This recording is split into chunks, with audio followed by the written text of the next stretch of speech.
ये तो आप जानते ही हैं कि आज एनसीबी ने अर्जुन रामपाल को पूछताछ के लिए बुलाया था।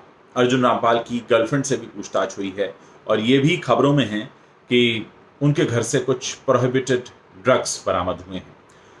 लेकिन ऐसा कहा जा रहा है कि इन दिनों छानबीन हो रही है, जांच पड़ताल हो रही है, लेकिन गिरफ्तारियां इसलिए नहीं हो रही हैं क्योंकि कोर्ट्स बंद हैं। और कोर्ट्स खुलने वाले हैं 23 नवंबर को, और 23 नवंबर के बाद कई सारे ऐसे मामले हैं जिनसे पर्दा उठने वाला है। तो 23 नवंबर के बाद किन किन बातों से पर्दा उठ सकता है वो मैं आपको इस वीडियो में बताने वाला हूं।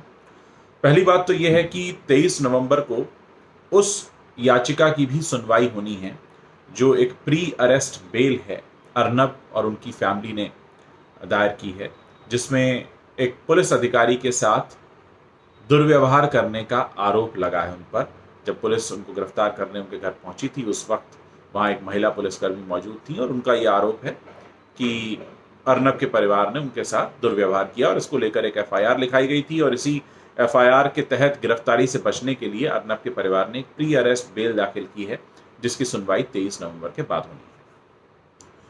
23 नवंबर के बाद ही शौविक चक्रवर्ती को जमानत मिलेगी या नहीं मिलेगी ये तय होगा, क्योंकि ये 7वां मौका होगा जब शौविक चक्रवर्ती की तरफ से, उनके वकील की तरफ से जमानत की याचिका दायर की गई है।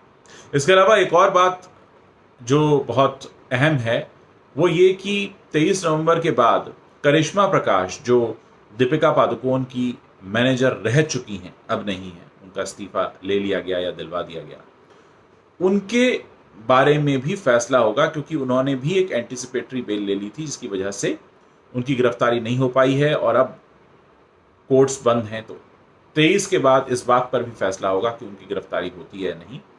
और अब बात करते हैं अर्जुन रामपाल और उनकी गर्लफ्रेंड की। तो उनसे पूछताछ में क्या सामने आया है, उनके घर से क्या मिला है, उनके मोबाइल और उनके लैपटॉप में क्या मिला है, ये तय करेगा कि 23 नवंबर के बाद उनकी स्थिति क्या बनने वाली है। तो हो सकता है कि 23 नवंबर तक बहुत सारा सच और सामने आए और एक तरह से एनसीबी को भी वक्त मिल गया है कुछ और छानबीन और जांच पड़ताल करने का। हमने देखा ही कि किस तरह से साउथ अफ्रीका और नाइजीरिया से तार जुड़े हुए हैं बॉलीवुड में जो ड्रग कार्टेल चलता है, और जिस तरह से एक के बाद एक लोग पकड़े जा रहे हैं। बात चाहे जो भी हो, लोग चाहे कैसी भी बातें करें, लेकिन एक तरह से चेहरा साफ होता जा रहा है। जो चेहरा पहले बना हुआ था बॉलीवुड का लोगों के बीच, उसकी सच्चाई धीरे धीरे निकलकर सामने आ रही है। कभी फिरोज नाडियाडवाला के घर पर छापा होता है, कभी अर्जुन रामपाल के घर पर छापा होता है। तो ये पूरा मामला कहीं ना कहीं 23 नवंबर के बाद बहुत बड़ा मोड़ ले सकता है। 23 नवंबर के बाद जब कोर्ट्स खुलेंगे तब पता ये चलेगा कि अर्नब गोस्वामी के परिवार की दिक्कतें दूर हुई हैं या नहीं हुई हैं।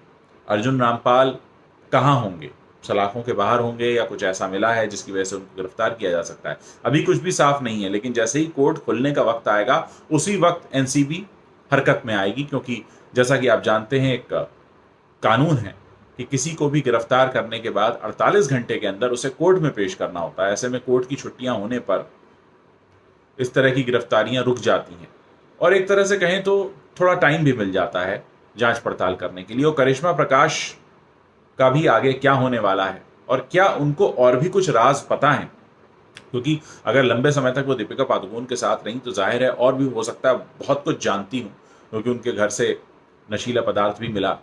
तो ये कहाँ से आया, कौन लाता था, इससे पहले कहाँ कहाँ से आए थे, कौन कौन लोग सप्लाई करते हैं, ऐसी तमाम बातें हैं जिन पर वो खुलासा कर सकती हैं।